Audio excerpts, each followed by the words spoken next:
So they came to the Department of Treasury and they said, we want to make sure that there is a proper authorization of any funds that are dispersed. This is your money. You think we should be spending your money without authorization? No, truly. Do you believe you want your banking account money from your personal bank account sent without authorization by someone you don't know what for? Who many people want to do that? Raise your hand, please. How many of you want your personal bank account, somebody just disbursed money with no authorization? How many of you? No, raise your hands. How many of you? Is it not a common sense? What I'm just saying, is it not a common sense that when you disperse, this is your money. Treasure is your money. So when Treasury disburses your money, this is your money. Yeah. Listen, I understand it. So I try to explain to you, so I listen to you. I'm telling you, and I'm going to... Let's please use this as an opportunity to model the kind of grace and decorum we want to see represented. I know, but I'm a professor and a mother, and I think this is a great opportunity for us to do that. We have plenty of questions that I hope we're able to get to, and we have several hard questions to ask of Representative Spartz, but we need to allow her to address us first before we can ask them. Just 1 second, guys. I'm going to go over the rules. No, it's okay.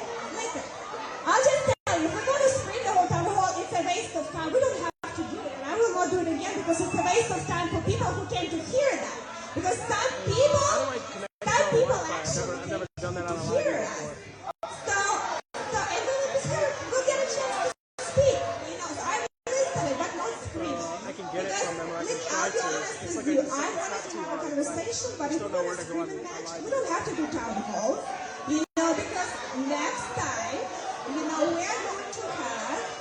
Oh, that'd be awesome. Okay, let me go try. I'll update you on some issues. So anyway, what information do you need? What exactly? so that's what Dodge is doing. Dodge is actually trying to figure out how the money is supposed to work hard. Okay. Oh, well, it's good, and you do it when you go vote, but you don't have to and down. scream at the anyone else, okay? You know, so good. I'm glad that we have people that really, you know, came here, and I don't understand there is frustration. Yeah. But I'll just be honest with you. Here. If we, you know, I understand my role very well. That's why I have these town halls, because we want to have a conversation. But if people just come here because they want to scream, it's not productive for the people who want to do that, you know. So we'll have conversation, we'll try to answer questions. So, but that is what the most questions that are very heated right now.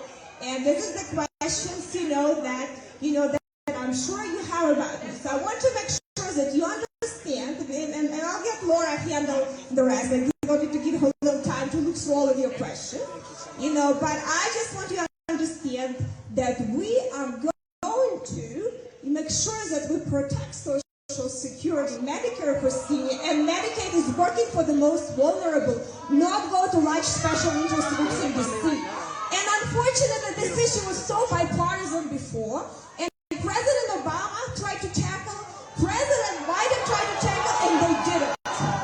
But unfortunately, this is President Trump is tackling fraud and abuse. It's become a partisan issue. But it is what it is.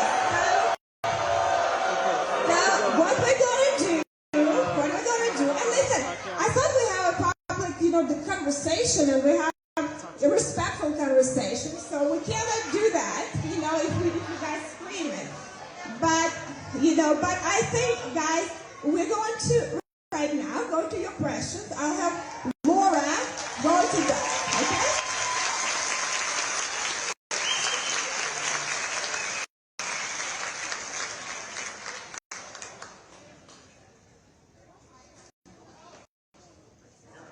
Okay, so we received a great variety of questions that we're hoping to go through as many as we can. We've been organizing them based on topics. And I do want to start with the question that was posed to us by Karen and Fishers. You're number 155, and it's a question regarding benefits upon retirement.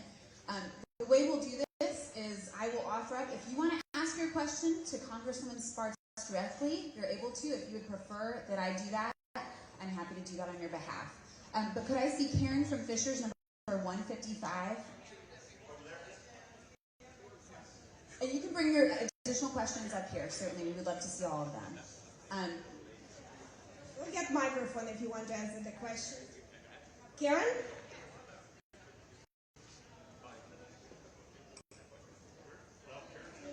Get the microphone to Karen, or would you want us to answer the question? So you want, who has a microphone? Do you have who has a mic? Do you know who has the mic? Okay. Can we make sure, Jessica, can you get the mic to Karen, please? All right. Yeah, make sure that we have a person of this on the other side. Right there. Karen is right there. Jessica, right there. Can you please make sure you do that? Thank you. Hi, thank you for coming here. I actually have a letter from 1984 when I was in high school. I had to write a letter to the president, who was Reagan at the time, and I asked him about Social Security and if we were going to have it when I was retiring. He had one of his staff members send me something back, and I would just like to read to you what he said at that time, a Republican. He said, when signed into the Social Security Amendment in 1983, President Reagan noted that the new law demonstrates for all time our nation's ironclad commitment to Social Security. It assures the elderly that America will always keep the promises made in troubled times a half-century ago. It assures those still working that they too have a pact with the future. From this day forward, they have our pledge that they will get their fair share of benefits when they retire. I would like to know how you will ensure that all Americans now and in the future will receive their benefits when they retire, and also respectfully ask that you stop the limits of Social Security. For example, Elon Musk, a couple minutes past midnight on January 1st, he's done paying for the entire year. Ridiculous.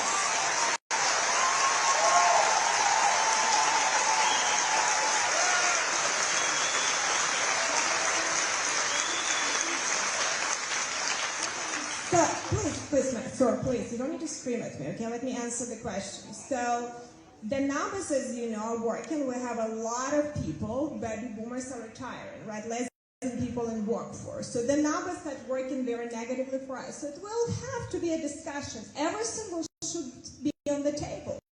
We'll have to figure out how we make sure that people get their benefits. But as I said before, there is no desire for bipartisan. We try to do bipartisan commissions. Last Congress, bicameral bipartisan, in the Senate and the House. We actually had to introduce bills. I co-led it. I have several senators, Democrats and Republicans, co-led in the Senate. No one wanted to do it. So until we have, discussion with American people during presidential election, that discussion will happen. What do we need to do? But I can tell you, everything will be on the table because we have to resolve the situation and make sure we keep promises to the people. But there is no bipartisanship on this issue. We cannot even put fiscal commission anymore on even people agreeing to do it because everything became so partisan in this Congress and no one wants to work with President Trump on the other side. So that's why it's going to be a problem. So I'm just telling you, this issue will come in the next election. It's going to be a big issue. But this issue is not going to be resolved now because Democrats do not want to work on bipartisan basis.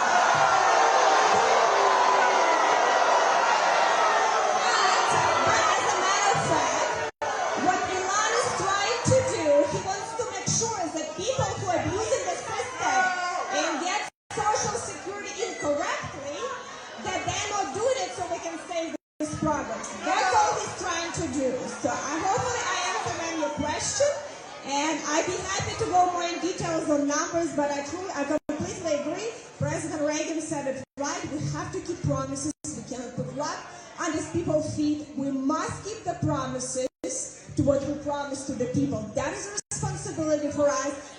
We need to make sure that we balance the system, and that is going to be a discussion that must happen and hasn't happened. President Reagan said, well, Congress 30 years to deal with that. Well, guess what? Congress 30 years past, Congress hasn't dealt with that. But Congress will have to wake up. I am. And listen, and I fought so much with my own party last year to put that commission on the floor that you don't even know how much. But unfortunately, Chuck Schumer and Biden didn't want to do it and killed it. That's reality.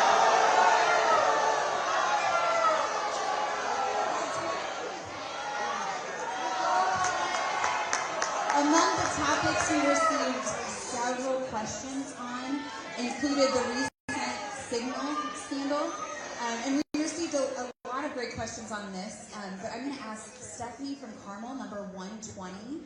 She asked a great question on Signal. Would you like to ask it of the Congresswoman, or would you like me to ask it? We'll get a microphone to you.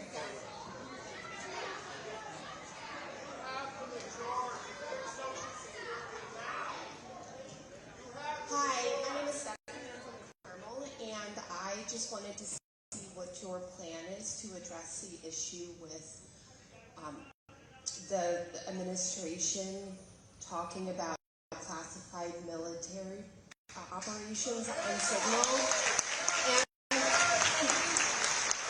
And will you demand the immediate resignation of Pete Hegseth?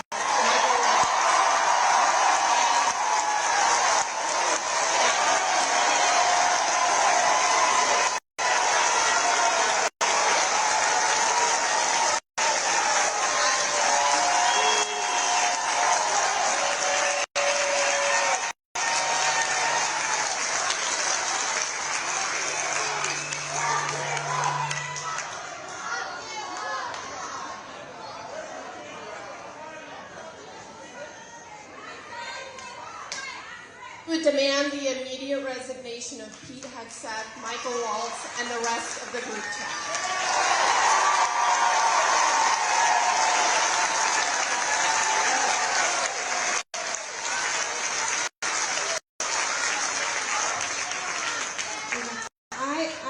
So let me just address. No, I will not demand their resignation. That's what I'll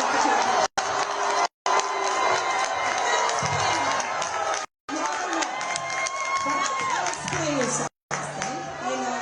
And actually, you should close all of the resignation stuff. It goes to the Senate anyway, so you should talk to your senators. Hopefully, they'll have town halls. You're both senators that you have, so you can attend them and talk to them a little bit more.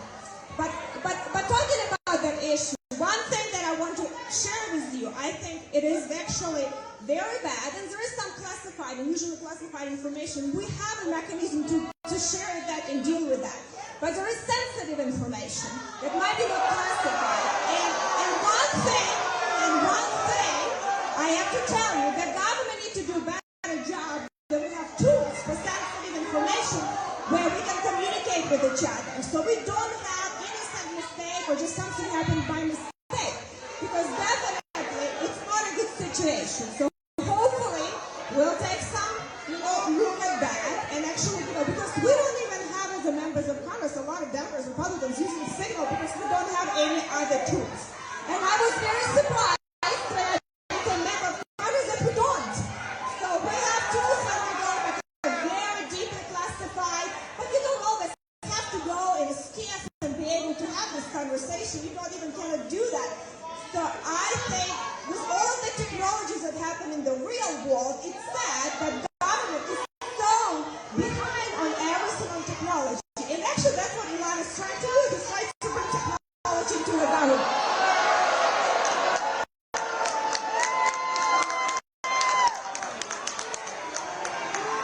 Our next question is from Matt in Carmel. He's number 438.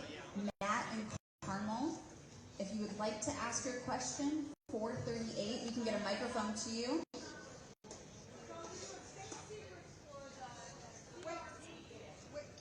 here. Sure. You have Matt? You don't have Matt? They're allowed to ask a question, though. We do want to give people the ability to do that. I hope you understand. I know and I understand that too. You have Matt? All right, thank you. As a Ukrainian, or at least someone who was born and raised in Ukraine, would you actually support a NATO or international peacekeeping force as part of a peace agreement to end the war and also hopefully deter Russian aggression? I mean, for the foreseeable future, or at the very least, just offer Article 5 protection, like the Italian Prime Minister suggested, I want to say like a few weeks ago, or maybe it was a few weeks ago, I believe. I mean, that's my question. Thank you. I think, Russia's been allowed to get away with too much, and we have to deal with it, no doubt. Russia has been destabilizing a lot, and something happened, and this discussion's on the table. President Trump put everything on the table, and actually we need to make sure that how we can deter further. But as you know, the Soviet Union wasn't taken down by weapons. Soviet Union, which is Russia, a big part of it, was taken down by energy policies and financial policies. So Russia should have consequences on that, but if we don't have good energy policies and destroying our domestic energy, we're funding Russian wars. That's the reality of that situation. So we need to be smart. Europeans need to be smarter to deal with Russia, because Putin will go as far as he'll be allowed to go. And I think, thanks to a lot of things that happened, braver Ukrainian military, that was happened, the volunteers, I put a lot of volunteers from America and around the world help with that war. Also the money and weapons that we send European, but unfortunately it was not done with a strategy to deter him further. So I think it's everything on the table, and Europeans are looking maybe to have some coalition on village, to send some peacekeeping forces there too, because we have to deal with Russia, how not to let them get away and go further, and they've been going through 14 or 2008 with Georgia. And they cause us problems not just there, they cause us problems in Africa, they team up with China, they destabilize the Middle East and do it all over the world. We understand, that it is actually, the big problem. But we need to be smart, and we deal with countries which have, governments that are quite corrupt. We have to make sure that we have oversight. That's a reality. That is a reality. We need to make sure, because I demanded to have point-to-point logistics, strategy, and oversight of money. Because we cannot be spending $1 billion of cash when our country is going bankrupt. We have to be smarter. We don't have never ending money. We never have that. But we have to deal with Russia properly, and it will take strategy. But right now, we at least need to force them to the table, because the war is moving in the wrong direction. And we cannot further let it escalate. The situation in there is pretty tough. And I've been in the trenches and I've seen what's happening. So I'm not just talking from just, TV. I understand what's happening. It's a very difficult situation. We have to deal with Russia, and it's going to be very tough negotiation, and a lot of things will be on the table, but we'll have to figure out what to do with Russia in the longer run. And also on top of it, how we reform some of these agencies that we don't have all or nothing approach. If you're a member of NATO, you have full protection. If you're not, anyone can take over, millions of people can die. All these institutions that were created after World War II are not working. UN is corrupt, and this is a reality, and we need to be smart about it. So that's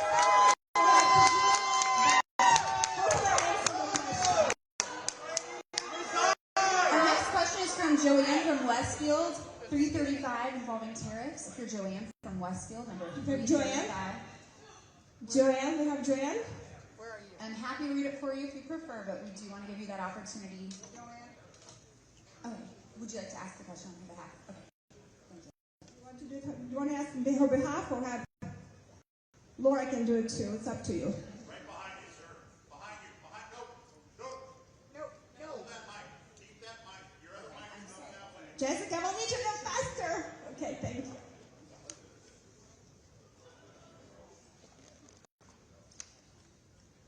Thank you for coming. Congresswoman. We appreciate it. And I hope that we can be somewhat more calm and collected and have a nice conversation. Because that's the only way, that's the democratic way of working out problems.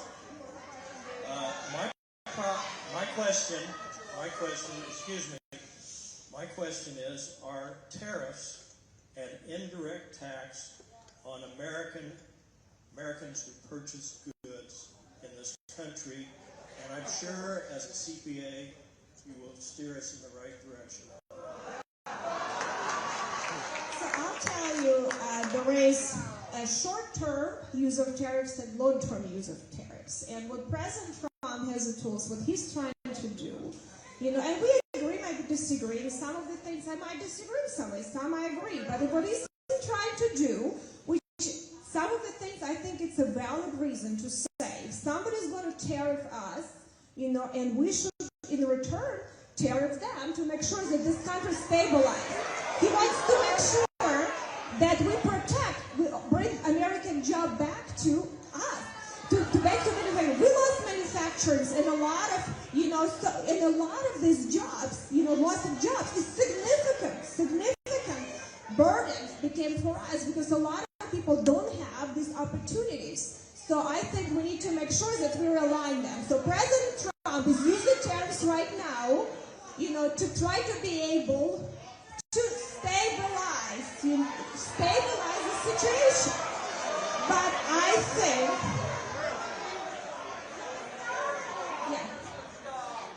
I don't have a mic, so fair. But you do agree then that tariffs are in effect an indirect tax on Americans who are buying goods and services? It depends. And I'll tell you why. It depends. If you have alternatives or not in domestic productions, if you do help your industry or not, it depends if you try to realign with that. Actually, President Biden kept a lot of President Trump's tariffs because it helped to realign us to have domestic production of this job. So if you use it smartly and for the purpose of end result, it actually brings growth to the economy and internal domestic economy. So it depends where they apply, how it applies, and for what reason. If you don't have some product in your country, never will have, and you're just going to be taxed for no reason, then it could be actually additional. But I think that he tried to use it in a smart way and try to apply for industries and products where we can increase domestic production, where we can work with the other companies not tariff our goods, because we don't allow our export for our farmers. A lot of these countries are blocking out. So in a lot of ways, and plus make sure that our allies also not really have distortion in the economy. So it depends on this, but they try to use it for right now for a reason to do realignment to the economy and not for a reason to actually to add cost, because they want to reduce costs. And we have a lot of foreign countries that control supply chain, and during COVID they increased significantly prices with no reason because they control 80 to 90% of supply chain, like China. And when they do that, they can set a fleet. So then they do that, they add so much to the cost. People don't realize that a lot of them never put the prices down. So actually, that is a larger tax. The supply chain, this is a true tax when they're able to jack up the prices with no justification and control the markets. Because we don't have diversification, so we need to diversify this dependency.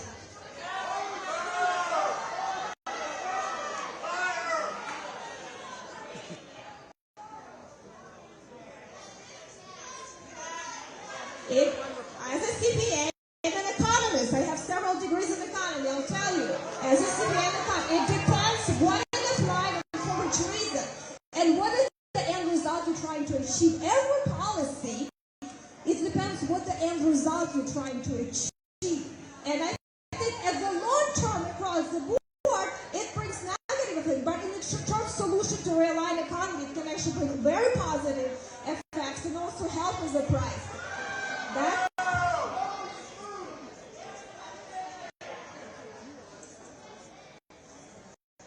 I answer your questions how it is, but I can't.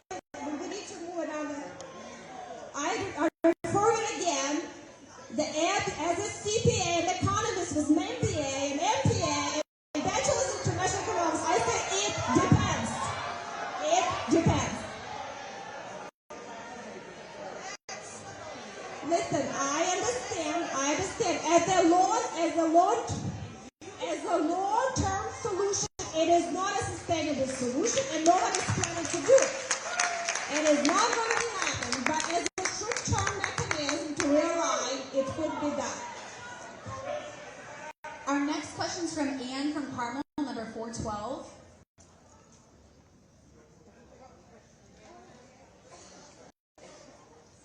They're in here. Is there an Anne from Carmel, 412? Okay, excellent. We'll get a microphone to you. Oh, there's not a Hi. Thank you for being here, Congresswoman. We really appreciate your time. I'm a family physician here locally, and I'm very concerned about the threatened cuts to the CDC. We've all just come through.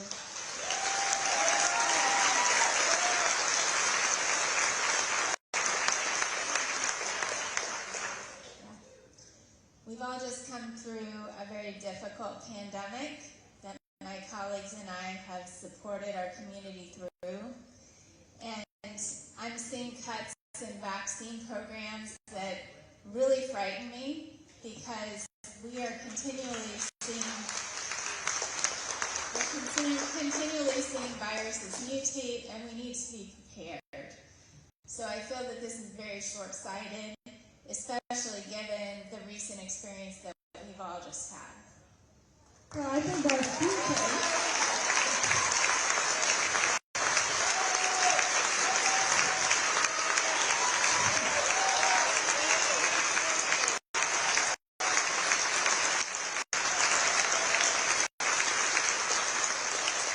There are a few things that we need, and I appreciate it's actually a very important job, and we need to make sure that we have more independent family physicians that have been acquired by hospitals that get highly subsidized more and more.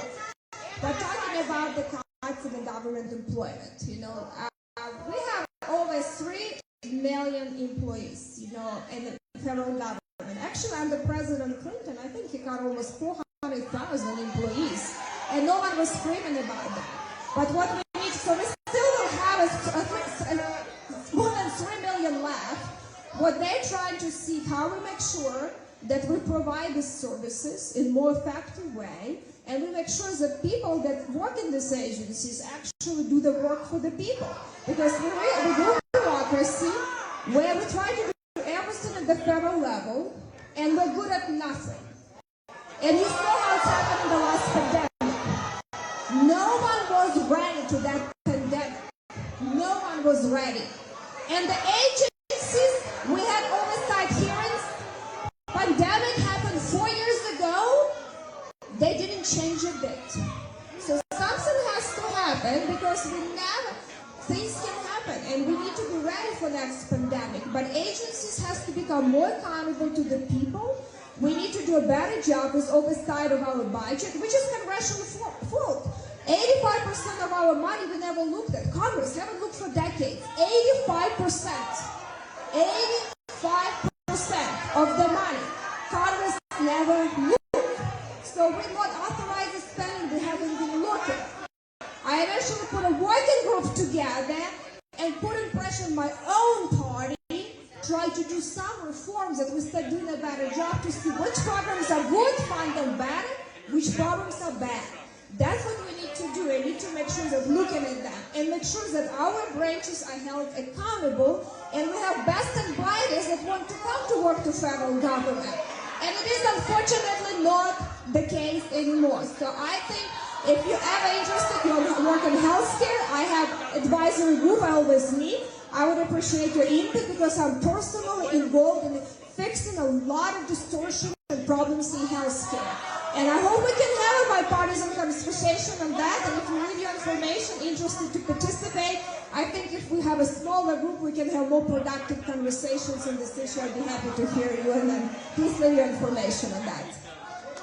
Our next question is from Keith from Westfield, number 142. Do enough? Keith from Westfield, number 142. Thank you.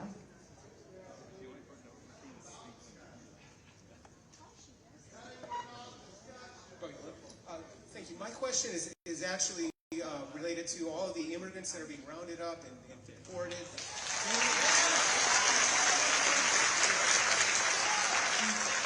Are they entitled to due process, or are we?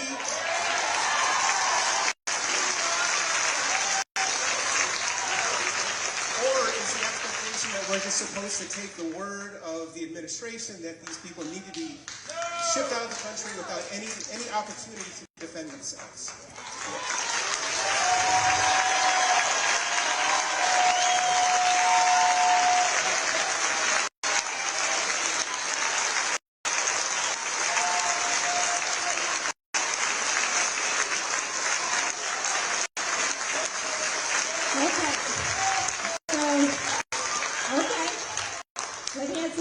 So, listen, we're kind of immigrants. I came here as an immigrant. We still have my Yankee accent. But we need to make sure that we have legal processes and law and order. We cannot open the borders. We cannot create a system where coming here legally takes decades. That is impossible. But coming illegally, you can come here and get a lot of welfare benefits. So we have to make sure that we get that border under control. I've been at that border many times. It's insanity. So if you come here, so a lot of these people, what President Trump did it last time, what he tried, if you seek asylum, wait in the other country, not getting here in the country. So there is no due process if you come here illegally because you violated the law. Period. You violated the law. You are not entitled to due process.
PTSD.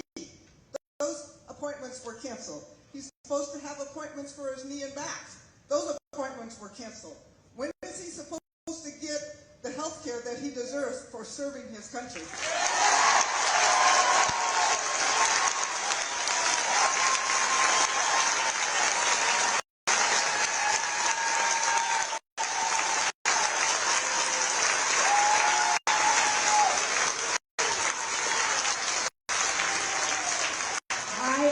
I completely agree with you. Everyone here who served the country is alive should get the best care when they're back home. So if you have a specific issues, I first address your issues and I say a little bit in general about VA. So if you have a specific issue, and we get involved a lot, I have a good team. If you have a specific issue, please reach out to my office. We'll have David here. We'll follow up his VA. I do not know circumstances what happened to your friend, but this is an issue with help. I personally get involved with something wrong. I meet with leadership. I go talk to them, and I truly believe if they don't treat veterans well, I get on them. You know, I want to make sure it's happening. As related to healthcare services, we actually need probably offer more opportunities for veterans to get the best healthcare, not just only in VA. And that is a discussion we should have, because not everyone can the best services at the VA level, and we should have more flexibility if VA cannot deliver some of the services, because some VAs are great, some are not the best. They have in some areas they don't have proper staff to provide quality care. But in that specific situation, I want to make sure that you get, I think you get cards from David, or you give us information, and we'll make sure that we'll reach out. Thank you. Thank you. My next question is for Laura from Tipton, 332. Sponsor a bill on that issue. I actually can sponsor a bill on the issue. I think We'll we get can a pick it. microphone to you. Not on my newsletter, so they can keep in touch with them. Who do we have next? First, I would like to thank everybody who asked the questions before. Those were some really common sense questions, so thank you, everybody. And then, and thank you for coming, Representative Spartz. Try to see where you are. I'm right here. I'm short. Okay, keep that. Yeah. So, given current events, what are you doing to rein in the executive branch and support the judges and the judicial branch?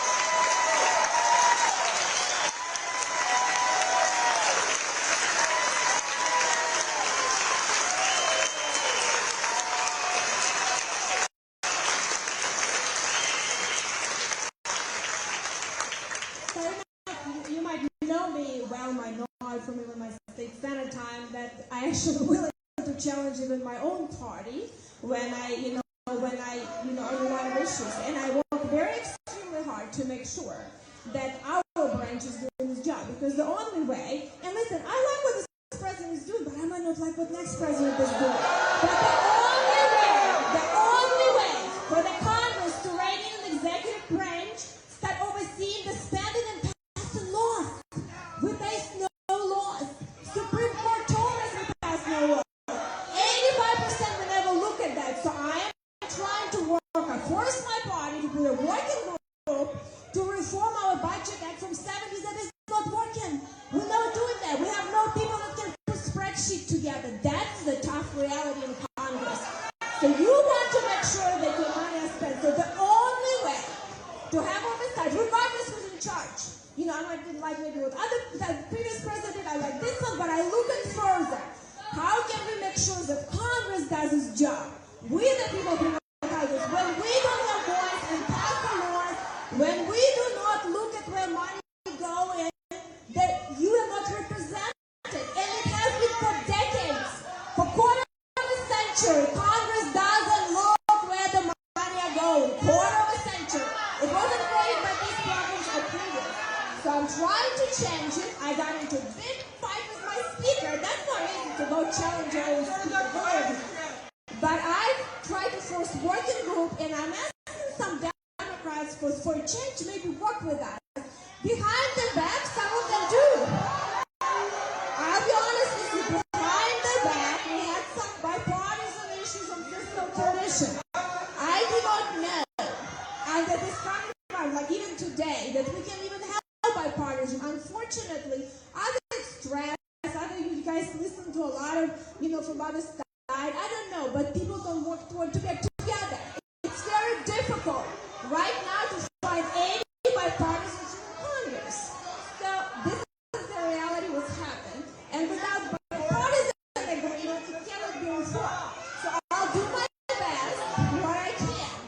But this is the reality that has to be addressed. And sometimes we have to find common ground that we should not, regardless of what you feel, we should not be spending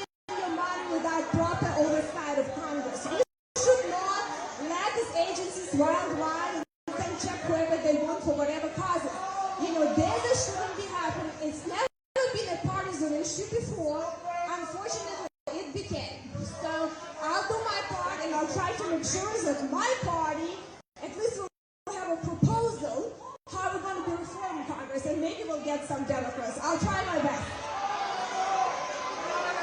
Our next question is from Carlos. Carlos, I don't know where you're from because you didn't answer on the form, but I do know that you're number 46. It's Carlos from number 46. Could you answer even one question? Do you support the judicial system or not? Do we have a Carlos 46? I will ask your question for you.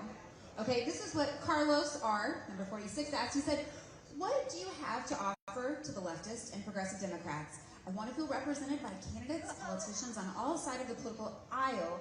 How are you looking out for those you vehemently disagree with?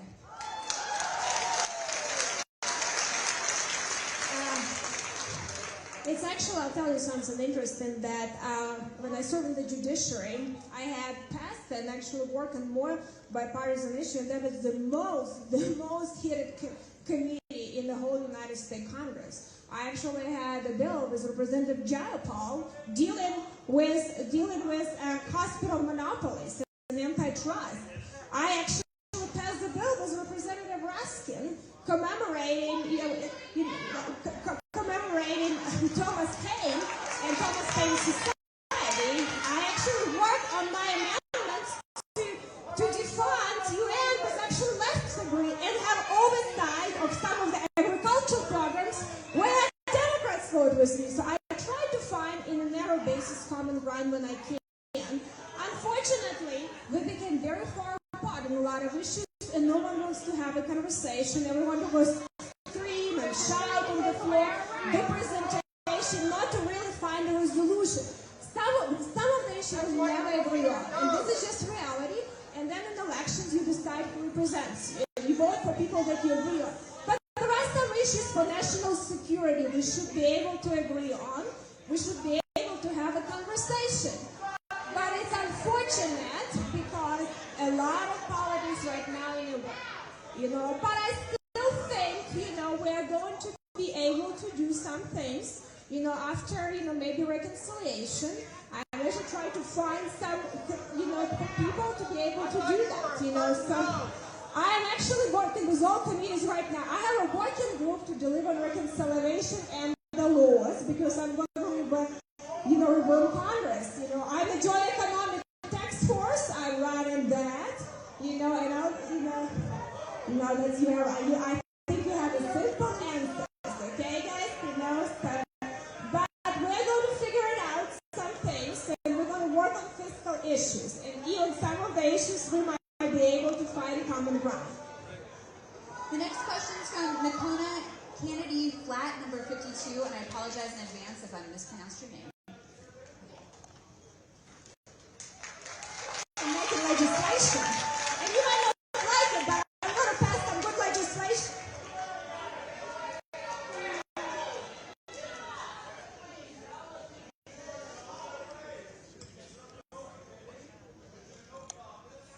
I surround with the people.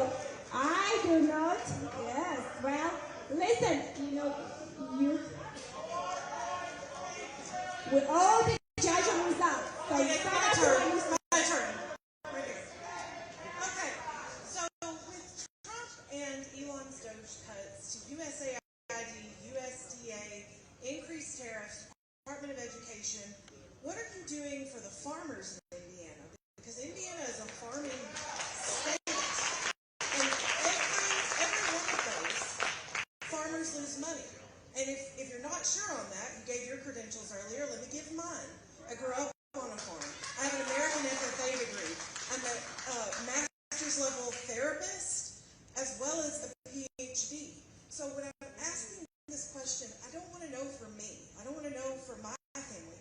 I want to know for the farms in Indiana, what are you doing to make sure that those products and those goods that they sell to other countries through USAID, through USDA, and through our Department of Education, what are we going to do? Because those are gone. They lost that revenue.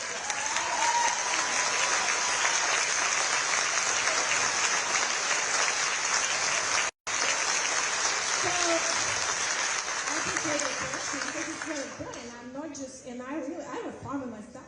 I have a farming operation. I drive combine. farm, thousands of acres that I farm. So I can tell you from first-hand knowledge, I actually write the checks for the chemicals. I actually wrote today a large check. The price is increasing for the grain prices, for all of the seed prices, for all of the regulation, expensive combines, and oil and gas that we have to pay. So I'm not just talking hypothetical. I'm actually in this business. My family, been farming over thousands of acres in this area for years now, for generations. My husband grew up on a farm in Noblesville, and then his family and his oldest farming in Minnesota and Noblesville. So I'm not just talking that I do not know about this issue, but I'll tell you what to do with farming. And we're going to have a farm bill, and I want to work on this issue because smaller farmers are going to be destroyed if we do not continue dealing with input costs. If we have large oligopolies like John Deere creating rules that now we're overpaying for equipment that we cannot afford, we have the rights to repair where farmers are not getting screwed by large companies and producing them. We need to make sure that we reduce regulation and some emissions at least for farm equipment. We need to make sure that we have, they're not doing it because Congress doesn't want to talk conversation, but we'll have a reauthorization of the farm bill. We need to make sure that some of these programs, like checkoff programs, that actually used by large meat processing monopolies to subsidize their political interest in DC, which actually when I put it on the floor, it was a bipartisan issue. AOC voted for it. But we will try to make sure. We actually didn't have any PPE loans, because I don't have one. But I'll tell you something. It's very important that we have farmers surviving and small family farms survive. And we need to start looking at input costs. The only place we can have that discussion is the Farm Bill, because it's a must-pass legislation. So I actually just told the White House, our new Secretary of Agriculture, and I said, I would like to sit down sometimes with you and have also discussion, because also Farm Bill is a health of our nation too. How we can have healthy food. So our children are healthy, we have a better choice of food, and farmers not incentivized to produce unhealthy food in mass production. How we can have more choices for food. Farm Bill is also a health bill, and we have to cow competition for value, and we have a better, more innovative agriculture. And it's not happening. So I hope we can have this conversation. We have new HHA secretary. You might not like him, but RFK wants to have this conversation.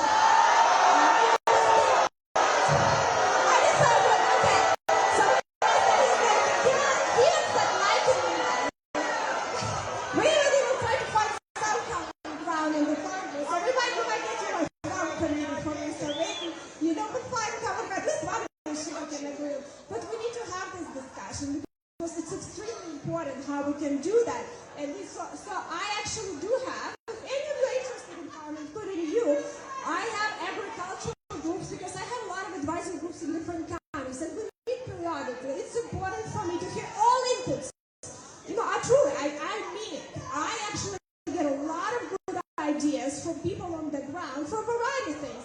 I usually just meet with farmers, but interesting to look at people who may be not involved in farming, but familiar with farm, and have another perspective on how the farm business is, not just farmers, because we look maybe a few things, you might have a broader perspective. I think we need to look at that, and Farm Bill is going to be an opportunity. After we're done with a few other things, later in the summer, in August, we have a recess. We'll have a lot of town halls, and I usually do a lot of things on farming, because Farm Bill will have to be reauthorized in September, October. And that's where the policy can happen. I'd be happy here for input. I would like to have you there. So we must not liking each other to get to know you, but thank you. Thank you for the question. Our next question is from Stacia from Muncie, number 329. And I apologize again if I mispronounce your name. Okay, we'll get a microphone right to you. Thank you. It was, I needed some coffee. Okay, I have friends and neighbors on disability. What is the plan to protect the disabled? They're taking away This is one of the things, and I really, that should be a bipartisan issue. I'm involved with a lot of people in the disability community, one of my friends, but one thing that we need to make sure, we need to ensure that Medicaid that provide a lot of services for people with disability and provide better services. That's what Medicaid was intended for, to help people with disability. A lot of services were cut, and a lot of money in Medicaid go to subsidize large oligopolies that don't provide services. So we need to have this discussion because we need to make sure that we have, and plus provide more choice for parents and for people with disability, including for seniors too, that more nursing home, what kind of care do people need? That has to be reformed. States has almost full control of Medicaid, and they haven't been using a very good job with that. I think this session, they're trying to do it. When I was state senator, I tried to push this issue. They were not very good. So we're trying to look at the federal level, how we can incentivize or punish states for bad behaviors. And that is the discussion is going to be. We have to look, because federal government is funding this program, but state has almost full discretion on Medicaid that provide a lot of service for people with disability.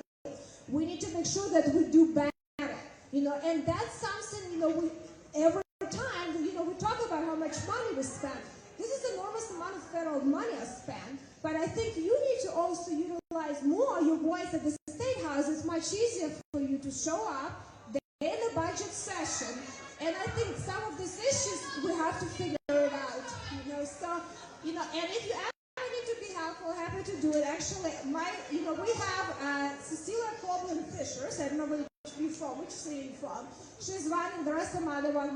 They have a task forces, the city work on disability initiatives with local government, and I try to collaborate with them as much as I can, because we need to make sure that we help the most vulnerable and the benefits we promise, but don't waste money on people that are abusing the system, because then we'll run out of money not to help the people that we need to help. Our next question is from Bob from Fishers, number 59. If you are Bob from Fishers, number 59, awesome. We'll get a microphone right to you.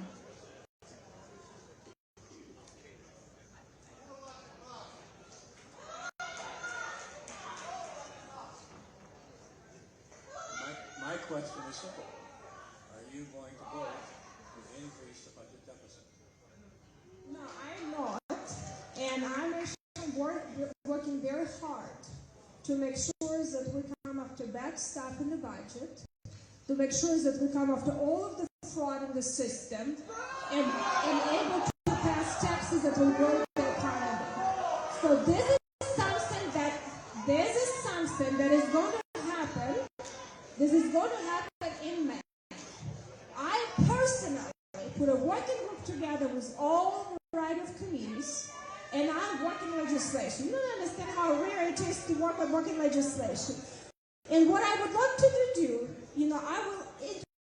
before we introduce this legislation, I'm actually going to see what is in these bills and understand what we're doing, because a lot of times we write very complex stuff. You have no idea what it is. So if you sign up, that's how the Congress does.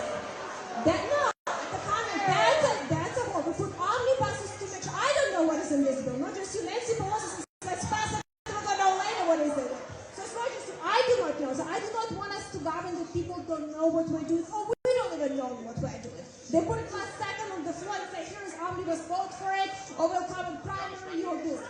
So what I'm going to do, I want to make sure if you sign up to my newsletters, and if I don't lose my voice completely, I might do more town halls, but if we can have them conversations, I want to talk about these bills, because I do not want, we have a significant fiscal crisis, and I want to make sure that we're not going to be raising deficits.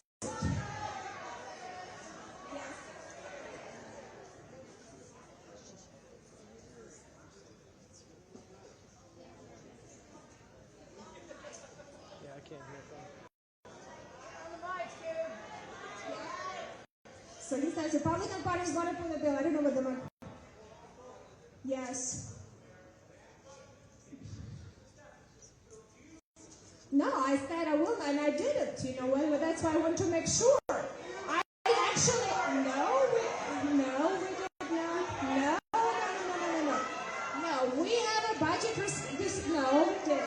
We don't even understand what the discussion. This is what we're doing right now. It's instructions that is going to have a resolution. And I'll be honest with you, the biggest problem is not the House. is the Senate.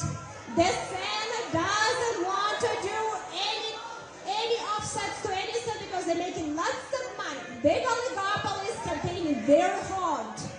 And that is the chance. So I am not, and that's why I am voting. I'm working right now to make sure that we can at least balance this reconciliation. So that is what I'm doing. So I can reassure you that I understand finances, I understand the significance of our fiscal situation, and I wish we could actually reduce our deficits, reduce deficits and debt, but at least we cannot add more to it. I understand because it will cause inflation and it will cause more problems if we do that. So that is my answer. I'm not going to let it continue increases to our deficits. It's a national security issue. But I'm trying to find solutions to this issue, and hopefully you'll be open-minded. Our next question is from Deanna from Carmel, number 234. Stop being condescending. You have questions about tax cuts. Some of the tax cuts, like just very popular to say a question about tax cuts, some of these tax cuts do bring growth, some of them don't. But President Trump wants to help people with lower income. So we need to figure out how we're going to use this spending. So that is what we need to do. So, but some of these tax cuts bring growth. There is a variety of tax cuts. And not all of them grow the economy. But he wants to make sure just smaller businesses have an opportunity for growth. So they're looking at the code. Ways and means committee looking on the tax cuts. I am trying to figure out what to do with the spending so we come up the fraud and offset some of this stuff. Okay, now we're going to go to Deanna, who's been waiting so patiently to ask her question. Thank you, Deanna. Thank you for being here today. Before I begin, I, like a lot of you here, clearly disagree with some of the things she's saying, but I want to say that we are not going to be able to hear what she has to say if we continue to behave in this manner. This is ridiculous. You know what? We need to be civil and we need to listen and hear both sides. I need to make that clear. I applaud her for the way she's handling this behavior. Okay, my question. Quiet.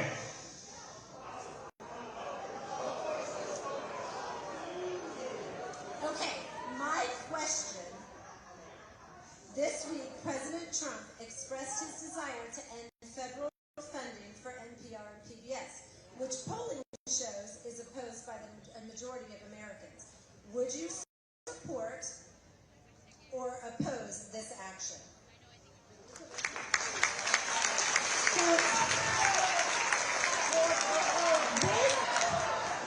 I'll tell you something. I'll tell you that I will, and I'll tell you why. I'll tell you why. Because unfortunately, first of all, no, I answered the questions, but I'll tell you why. I said yes, but I want to give you an explanation. I'll give you an explanation. I think we live now in the world where really, unfortunately, we don't have transparency in the media. We live in the world that media is very cheap. But the government shouldn't be subsidizing media. If you like NPR, and you can be listening on NPR, sell advertising on NPR, and then be very well funded. If somebody likes Fox, they can do the same for Fox. So you have choices. Government shouldn't be paying and subsidizing media in period. They do it here right now, and we've noticed that, almost everyone there, and actually been on NPR a few times, and I'll be honest with you, they try to be fair with me in some ways, and we talk about economic issues, and I appreciate some issues that they're willing to talk with the Republican. A lot of times it's generally just attacks. So I had these good conversations with NPR, but I think we need to decide, and if we see that the media is very tilted, why the government should be spending, because ultimately, country is divided in some way. Why we spend money on provided to one side but not the other side? And what should we start funding some conservative media too? Because unfortunately, public media is not doing, news that are more tilted, and unfortunately they become very polarized. So we are hearings on this issue. I do not know if this issue will come in front of us, but if it does in front of us, I just see so much. I mean, I've been dealing with media, a variety of media, and I even go in very hostile media just to be able to have conversations. I go to MSNBC, I go to CNN and NPR, and it's not easy. Usually my colleagues don't even go, but I'm willing to go just so we have a different views and conversation. And usually it's tough. For a politician, it's real tough. But I don't think government should be really paying money and spending money subsidizing any media. There is plenty of way to fund media now, and it's actually quite well funded anymore. Our next question is from Ben from Westfield, number 225. That's Ben from Westfield, number 225.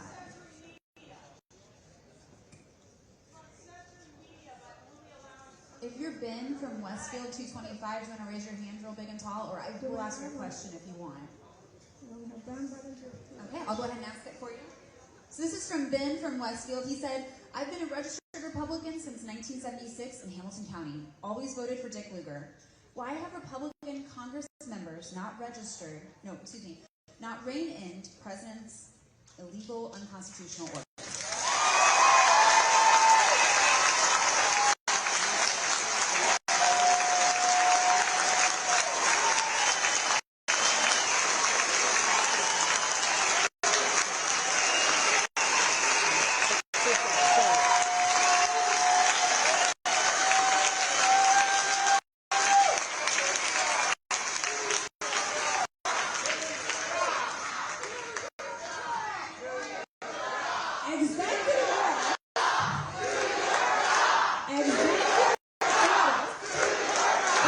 Please. Quiet, please. I'll answer a question.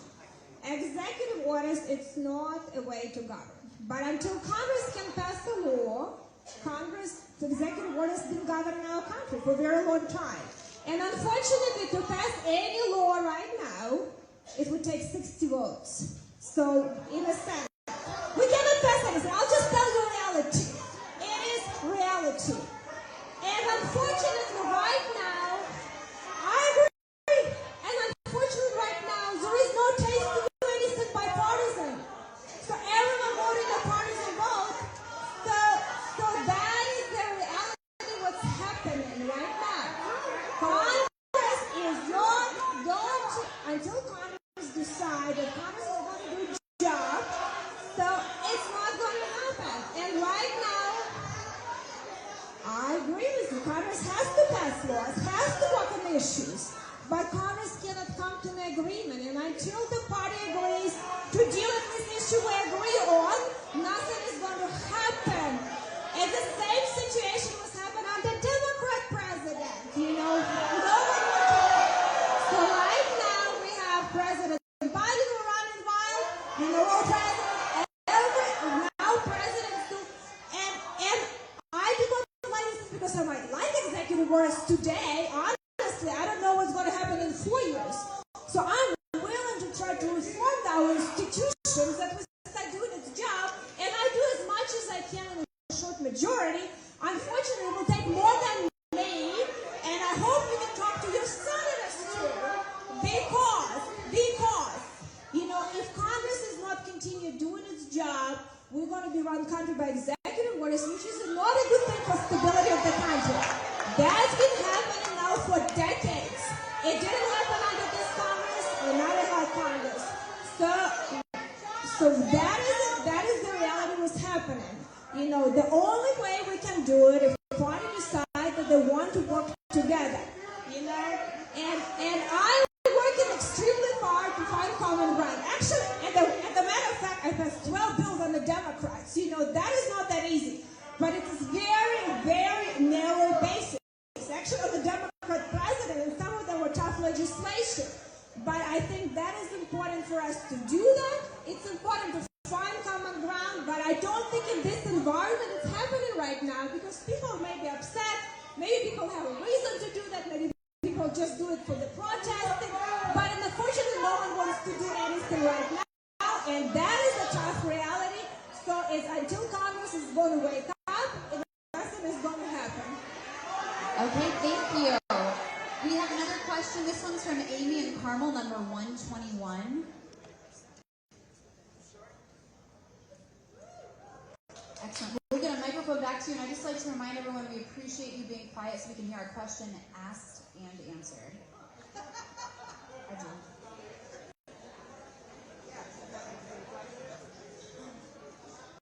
I'm Amy from Carmel, and I work in the affordable housing field. Thank you for being here tonight. I appreciate it. What will you do to ensure that those who are most vulnerable will have access to decent and affordable housing, especially those who are elderly and or have disabilities?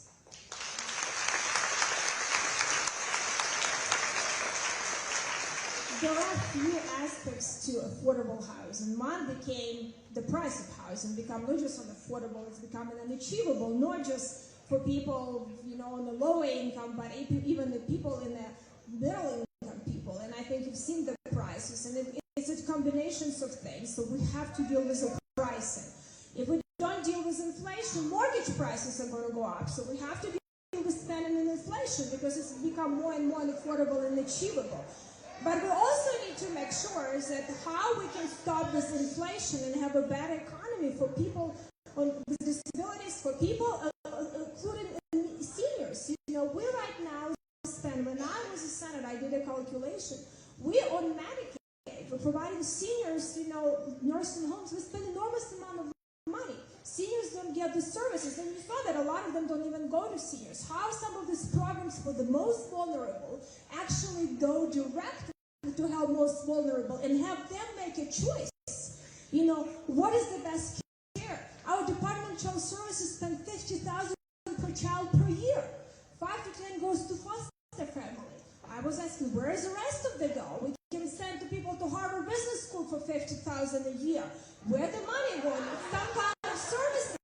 And no one could give an answer. These programs are getting very, very expensive. So I thought, let's just, give them cash. It's cheaper than going to save money. So we have to start reforming some of these programs to allow people to actually need this help, to make sure they get it, but not all of these groups of intermediaries and everyone, whether it's healthcare or the PBMs, you can see how much money made on pharmaceuticals, and people cannot get affordable pharmaceuticals. Every area, where is the same the services, whether it's nursing home, whether it's foster care, we have all of these intermediate agencies spend enormous amount of money, give to a variety of organizations, and I go on the ground, and I have some very poor communities in my district, and the money is not there. I actually had a bipartisan bill that I passed with the chair of education committee at that time, Democrat, on juvenile justice prevention for at-risk youth. Because I've seen what's happening if we don't deal with kids early. The kids get into criminal justice system, and then we try to get them through jails.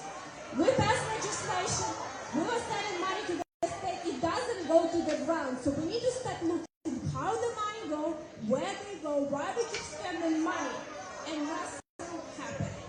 So I think that's what we're trying to do. Make sure we reform these programs, that we make sure the benefits for the most vulnerable, for people with disabilities, seniors are protected and improved. We need to do better benefits. I see how people struggling, but we spend more money, benefits don't get better.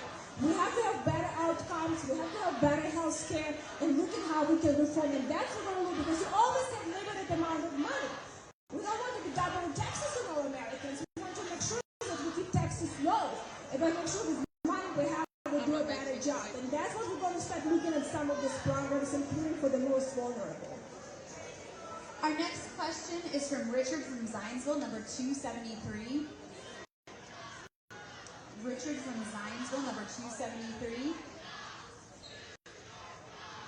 I'm not seeing him. Go ahead and ask Richard's question. And he had a very specific question I thought was great. We got lots on Social Security. Are any of our Indiana offices being closed? Richard from Zionsville wants to know. Indiana offices? That's what he asked. Yeah, I don't know. If you're aware of anything, I don't. We try to keep all our offices closed too. And if you're not mean to my staff, I'll keep my office open too. If they feel they're very worried about that, we'll have to make appointments, because my job is also make sure that we get people safe. But I think, we're going to look, I know there is a lot of drama with a variety of agencies and everything else. else, but honestly, we're trying to make sure that we automate, bring technology, and make some of these agencies work better for you. And that is really seems like a common sense. We should all agree on that, but maybe it's very hard for us to agree. So I understand, but hopefully we'll find common ground at least on some of the issues. We have another question from Tanya and Fishers, number 257. Tanya and Fishers, number 257. Okay, I'm going to go ahead and ask Tanya's question for her, scanning the room, making sure it's here. Tanya from Fishers asks, can you provide more detail of your involvement/efforts to Doge, and why you think that this will help your constituents here in the 5th district?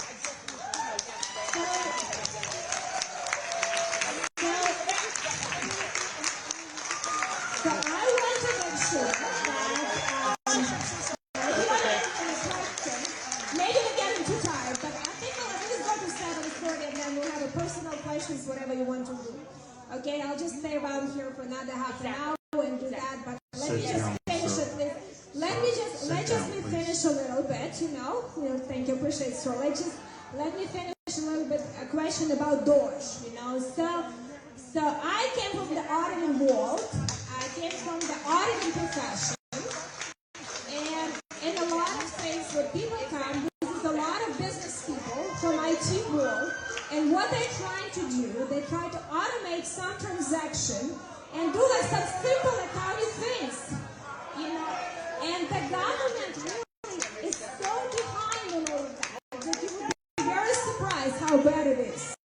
You know, the simple transaction disbursed with no authorization, you know, with no approval and justification. I don't think you would be running your own business like that. None of you would just have your banking account run like that.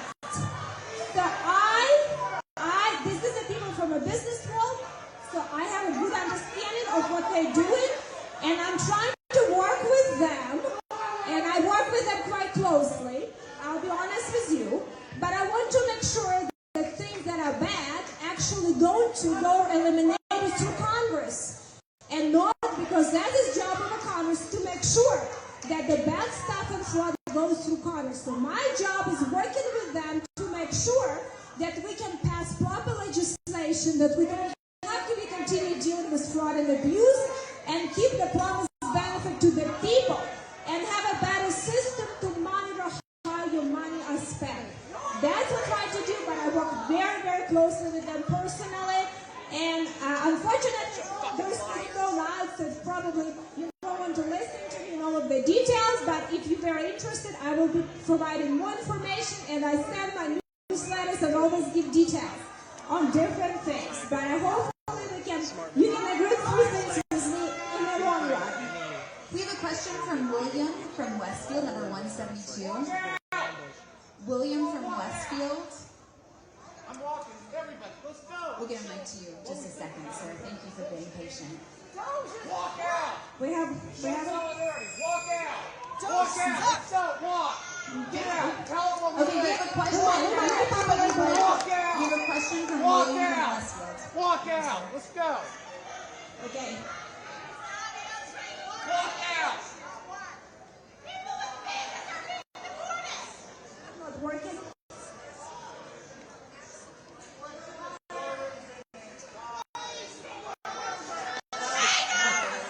Just a little bit, sir. Answer the questions. I can tell you this, that I would not be standing close to the Congresswoman because she's going to get hit by lightning for all the lies that she tells.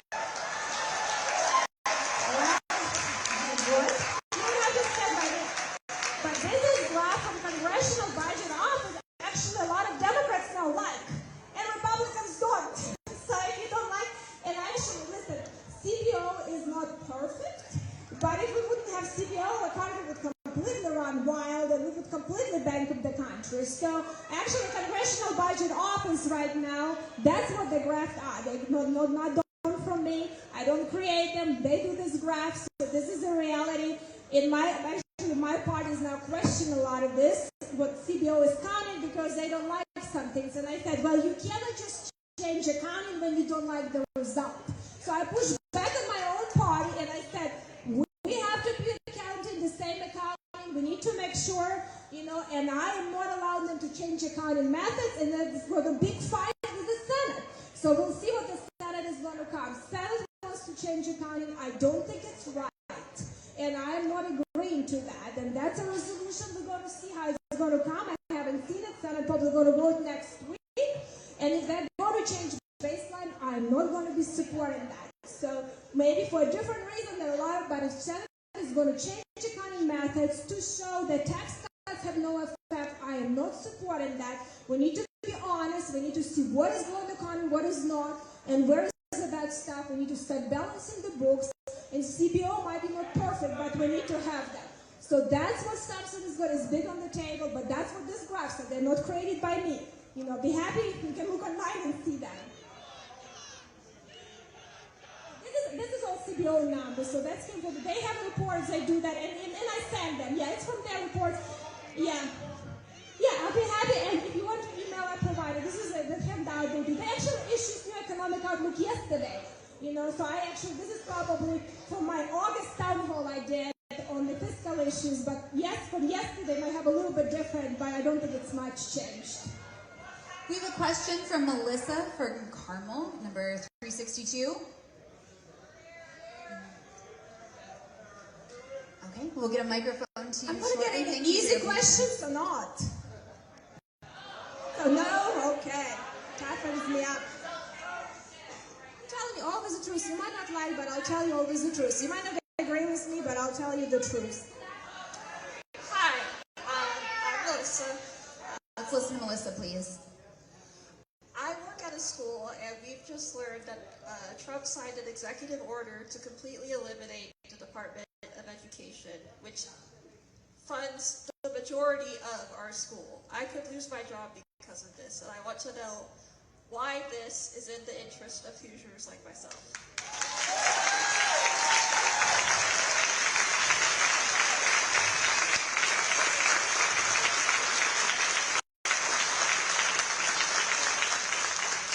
So Department of Education is not what's teaching kids. It's people like you are, people on the ground. That's what's teaching kids.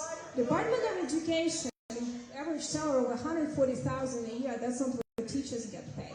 So we're not talking about moving, taking funding away. We're talking about actually giving this funding to the states more directly, so we eliminate some of the bureaucracy. And it's very interesting. Let me tell you, one issue when I was state senator, I disagreed a lot of issues with teachers' union, but I work on the regulation of teacher profession, and they did not like all of the federal testing. That is one of the issues. I'm working to help them to provide more flexibility, that they're not teaching to the test, and the teachers have an ability to actually teach kids, and the teachers are rewarded properly, not regulated non-stop with no more regulation that even state do. So in the meantime, we have to think also how we make sure when we send money to the states, we also make sure that states use this money well, because they don't always use this money well. That's a different discussion. But we try to see how federal government can do better job of things we should do: national security, protecting the border, have strong military, have interstate commerce, and some of the issues give states ability to innovate and educate kids better, and the more teachers better, that we actually have best and brightest coming into profession, which become very hard. I taught at college a little bit. I taught at public accounting.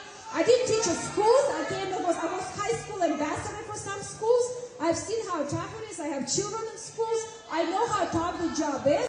But I can tell you, education is not acceptable. But right now, our educational outcomes is not acceptable. Our kids are spending more and more money, and our kids don't get knowledge and be able to survive in a society that is fast moving and requires a lot of new skills. I cannot believe we cannot teach reading, simple mathematics, and kids in some simple things.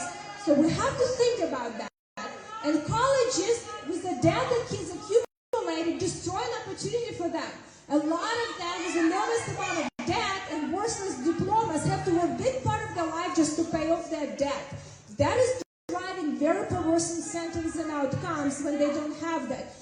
And it's interesting now because it's also some of the high end, including the President Obama, was more bipartisan issue about educational outcomes, but now it became so partisan that is definitely no one wants to deal with that, but we have to deal with education of our children because it is national security crisis because only 30% of our kids, for educational health reasons, are able to join the military, are eligible to join the military. 70% of our kids are ineligible. That is not a good idea. So we have to think, so I want to make sure that the money we're going to fund education, and if we have to good causes, we're going to fund better and come after fraud and abuse, but not a lot of bureaucrats that don't help education in DC. So I think the department did a terrible job in DC. You know, they're doing a terrible job, and we need to do a better job on the ground and help states to deliver better. I'm sure you're all aware we have less than 30 minutes left, so I want to tell you, I know you appreciate my reminders, how much we appreciate your decorum and civility. I have a question from Christy in Kokomo, number 336. Okay, we'll get a microphone right to you. Thank you so much for your patience. We've got one coming over that way soon, I'm sure. The floor belongs to Mr. Keller, sir. Let's listen, please.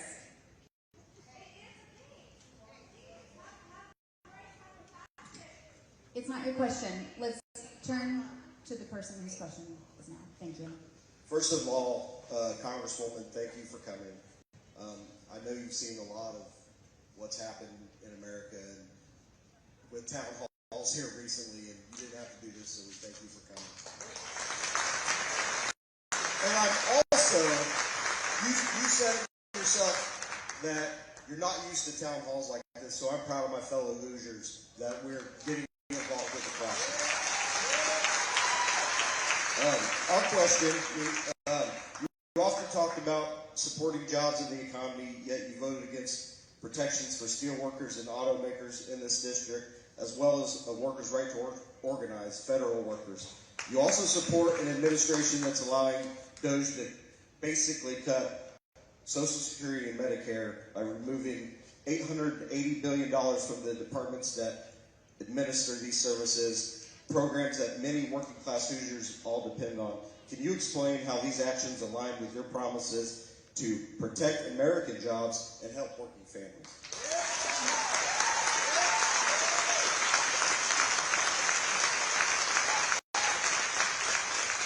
Actually, in spite of a lot of things that people talk about, I actually worked with a lot of issues with a variety of unions, and there are some issues we might agree, with some issues we disagree. Actually, healthcare, that's one of the issues that is wage suppression as for union labor and as not for union labor. And I told them I can be very strong ally, and we had good meetings recently with them, and I said we can work together and agree on that. I always been supportive of competition on the market, but I never been a person who believed that union cannot exist. I think union actually can be very helpful to organize if they serve the people, and if their leadership serves the members, they could actually help in some ways, because when companies come to places like Indiana, and we try to bring manufacturers to Indiana, and we don't just compete with Illinois and Michigan and Ohio, we compete with Tennessee, Texas, Florida, Carolinas. I want to make sure that we have good energy prices, we have water resources, which is requires for a lot of type of jobs, and we have educated labor. And if the union has provided this labor, that's fine. But I am not going to support to mandate it, but I am not against to help good leadership of good unions to deal with issues. And I'm working very closely. I have a variety of them in my district north of here. And we're trying, and President Trump is very supportive, and he actually put in charge of Department of Labor my colleague, who actually lost the race at very pro-labor union, which a lot of Republicans didn't like, but he doesn't look at that union and anti-union. So I do believe the competition should happen. I believe in right to work, but I also believe we can work with unions, and if they have good leadership, they can help their member to have good jobs and have more organized labor, where we can say when company comes to Indiana, we have trained people, we have good people, but they need to offer value. We are not going to be just the protectionists if they're not helping members, and a lot of things were happening in the early 2000s, it wasn't happening. they were not really, serving the members of leadership, always separate leadership and the members. And a lot of things happen that, in a lot of other progressive standards that make industries move to China.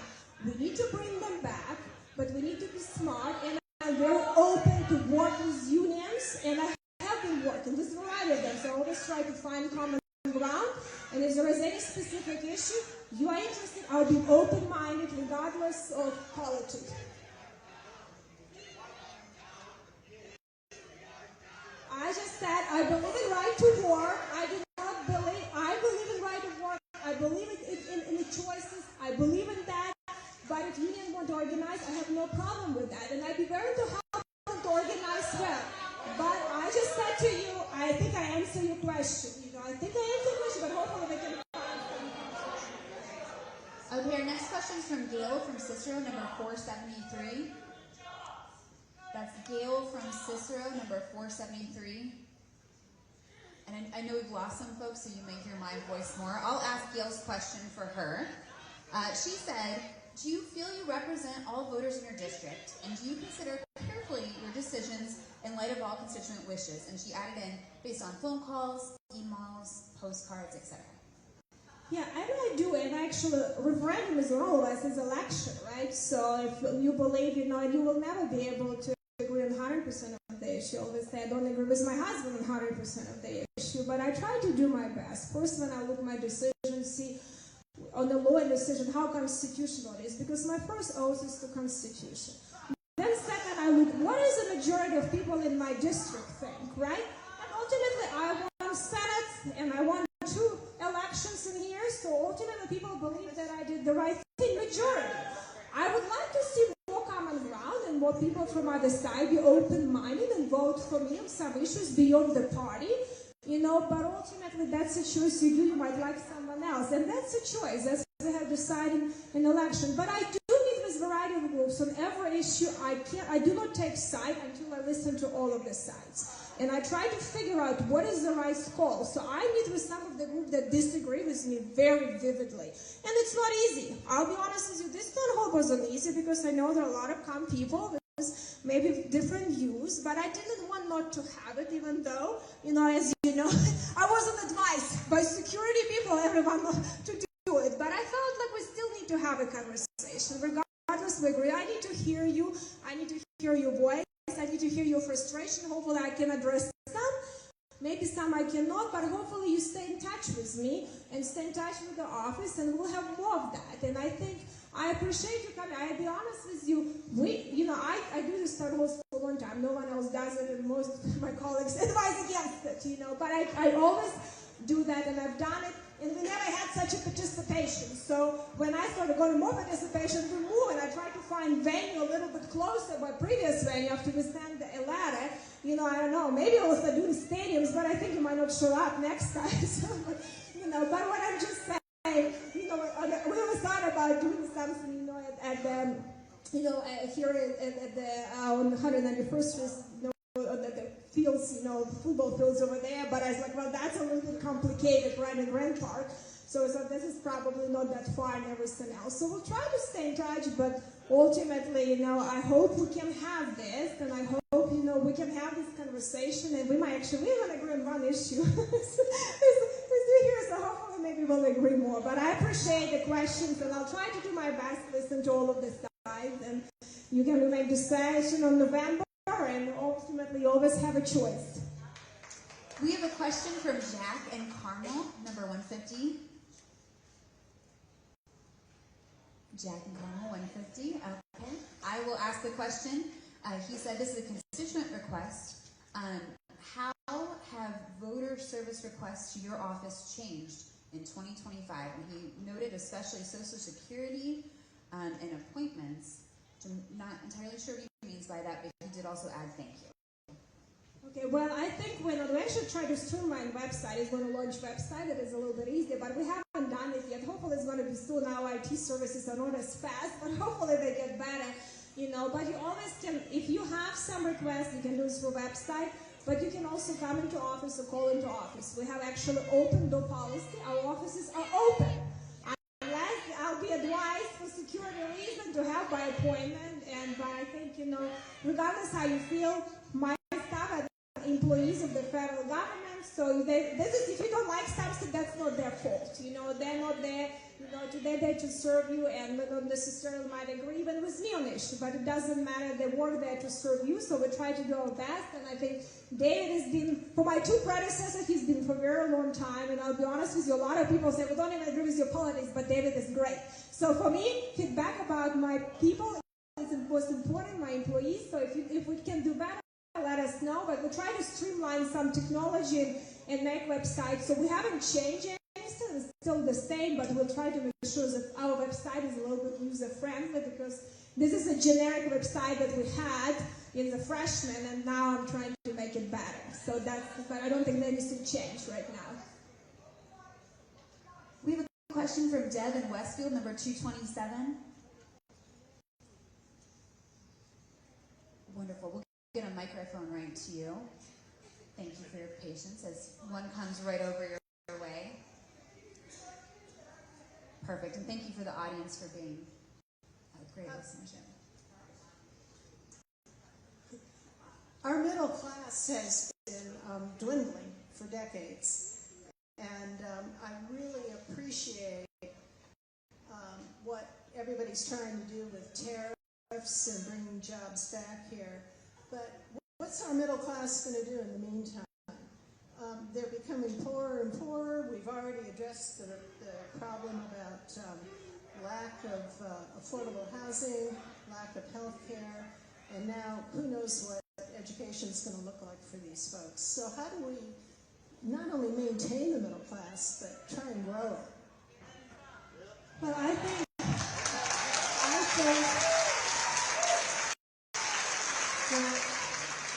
and President Trump was over there for a few more years, so that he's, you know, so, but the question, this is a huge problem, and I think we need to make sure how we can help more people go in the middle class. Actually, real estate and affordability is one of the issues that a lot of Americans, is the biggest asset that Americans own, and allow them to build somewhere else and grow and be able to do it. No access to capital, where now small businesses struggle to get access to capital. That's a huge problem to the middle class. So we need to grow the economy. Growth of economy helps with different jobs, but then we also need to see how we're not creating now this environment where large oligopolies close to the government get all of the perks and benefits, and that's reality. That's a reality. That's a reality. They get grants, get subsidy, get credits. You know, they lobby in Washington D.C. and they get a lot of benefits. Where people in the middle class and people in the lower income not able to get all of this. So I think this is becoming a distortion, because unfortunately, if you let politicians to make decisions, you know, not actually the markets, you know, not you, which causes are good, but actually allow that to centralize the power, more and more money go to the wrong causes. So we have to think how the programs we have, they allow people to go from low income to go to middle class, how young people have opportunities to be able to acquire real estate and have good paying jobs. So I think growth of economy is one thing, but I think we need to look at the other side. What do we do in this financial markets? Because ultimately, no matter what it is, even small business, large business, or even family, it's access to finances, be able to build wealth, and how we can have people actually not just living in apartments, but also be able to buy some housing. So I think it's a problem and discussion we have, and we have more and more disparity now with the wealthiest people and the rest. I think this disparity has to be addressed, because if we don't have more people in the middle class, the country is not going to be as strong. So we have to look at that, and we try to look. But first, we need to re-energize the growth in the economy, because it will help. If we don't have economic growth, it's very difficult, because right now we are in trouble financially, and economic growth will help us. Thank you. We have a question from Barb and Carmel, number 39. Barb and Carmel, number 39. Since Barb isn't here, I'm going to ask her question on her behalf. So, Congresswoman, this is from Barb and Carmel. She says, are you going to vote to continue fund Ukraine and support NATO? So, this is a question. I always been a supporter of NATO. It's an important institution for the security of Europe. We need to make sure that Europeans do better too. We need to make sure that Europeans get to their 2%, because that's in their interest. So we need to put pressure on them. We need to make sure that Europeans have smarter energy policy, because that's an economic interest, and we can help in a lot of ways for that. I'm not going to be sending blank check to anyone. I'm sorry, we have go bankrupt. No blank checks. We need to have strategy, and we need to know where the money are spent.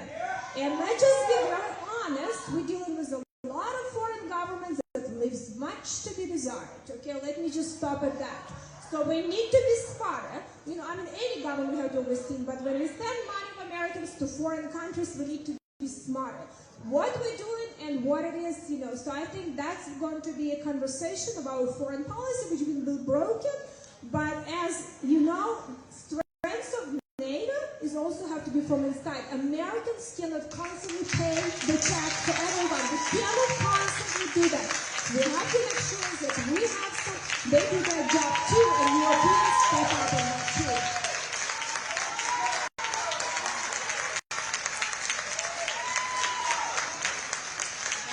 Our next question is from Dylan from Westfield, number 293. Wonderful. He's right over here, so we'll get a microphone to you very shortly, sir. Thank you. Like some others, I really do appreciate you being here.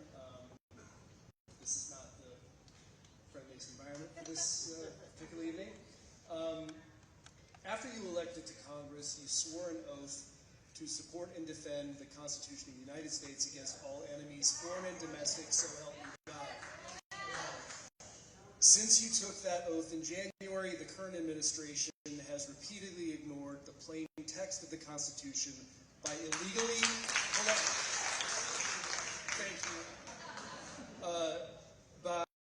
illegally dismantling agencies established by acts of Congress, your branch, even putting Elon Musk in charge of deciding which funds appropriated by your branch will or will not be spent. The President and the executive branch have stolen your exclusive constitutional authority over appropriations. As our elected representative, you should find this completely intolerable.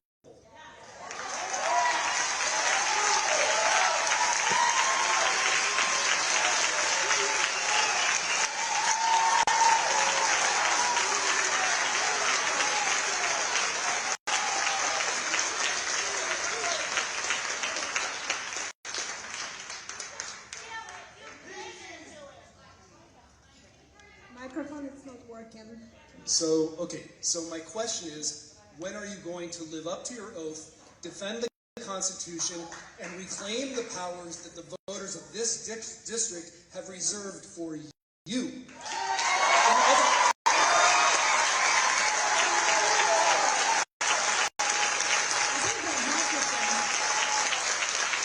In other words, when are you going to start doing your job?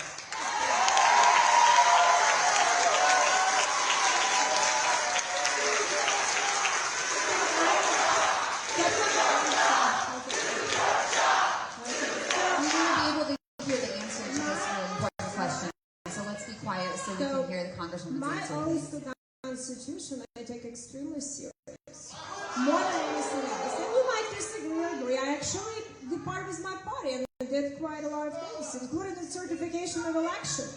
I departed with that issue. So I do take it serious and look at things.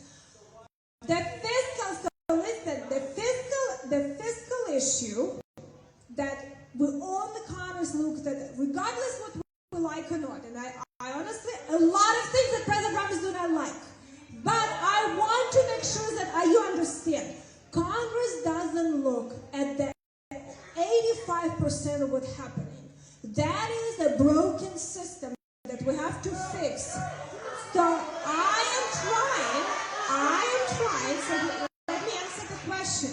I am trying to fix, because regardless, what we like or don't like. Congress needs to start doing its job, passing laws, and look at appropriations. I am one person, but I forced the Speaker of the United States House to put a working group, and hopefully we'll have some result to how we can reform our budgeting. It's broken.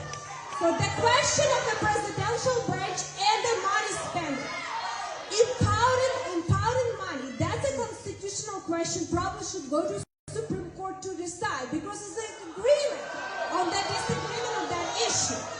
What they can do not, but what I try to do, regardless what they do, if Congress believes it's right, we have to put it in our appropriations, our reconciliation. If we believe it's not, so we have to start passing law. What did we pass?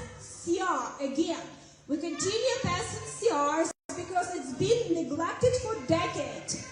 So I've read Constitution, I understand Constitution, that's why I try to change structure. And I fought with my own previous speaker. I took my own speaker down because he didn't want to do his job. And that is not very easy.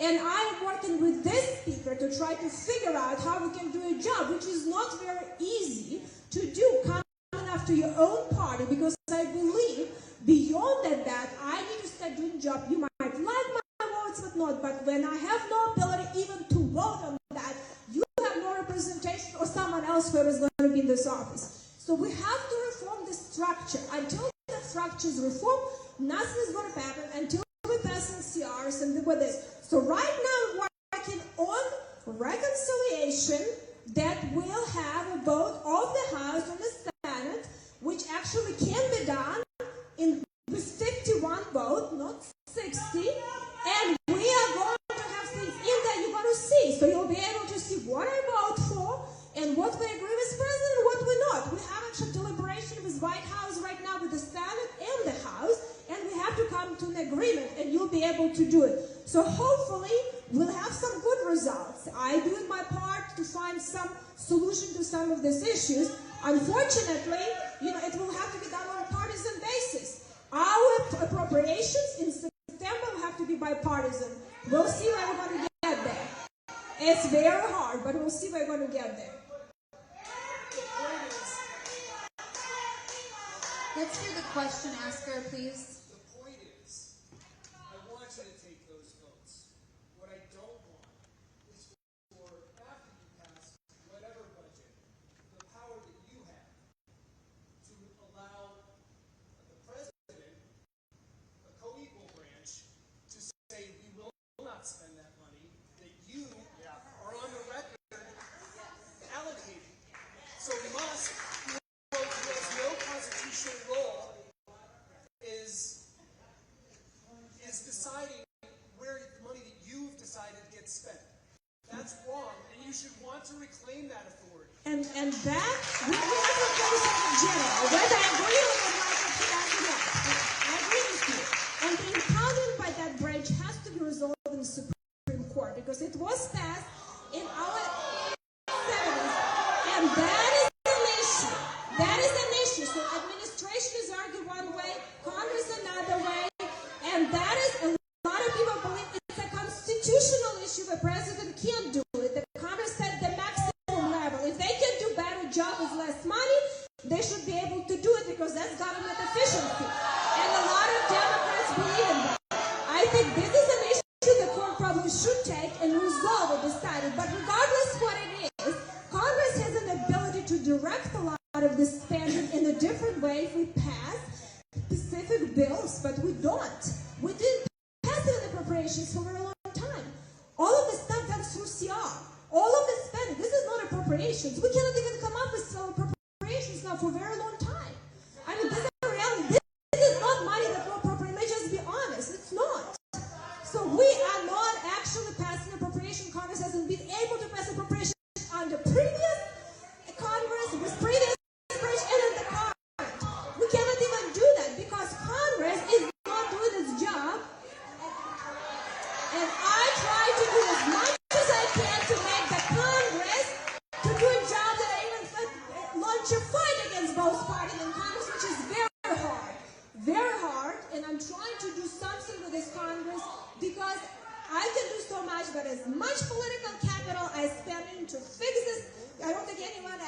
try to do my best because I have an agreement with you. Congress has to be appropriating funds. Congress has to be passing appropriations. And we are so deep in the hole that we need to actually have a task force to at least move the needle, or some fiscal commission at least move the needle, and we are not doing that here.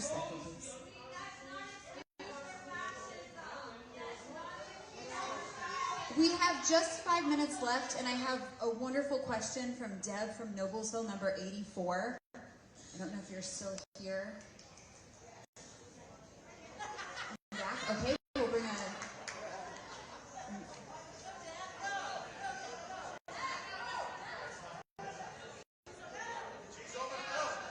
I think she's actually, yes. Oh, said she was dead. So this will be our last question. This is Deb from Noblesville. Look, I'm going to be honest. I wrote this question 3 hours ago. I had no idea what I wrote, so... We'll bring it back to you, actually. And I apologize. I've only been using first names because I'm trying to be polite. But we realized there could also be more than 2 Debs from Noblesville, and that's my error. I'm sorry for that. Yeah. No, it's good. It's good. First of all, thanks for having this forum. I think we've heard a lot of opinions tonight. My question, words are great. Words mean nothing if there's no action. So my question is, based on the feedback tonight that you've heard, what are you going to do, and what will you have the courage to do?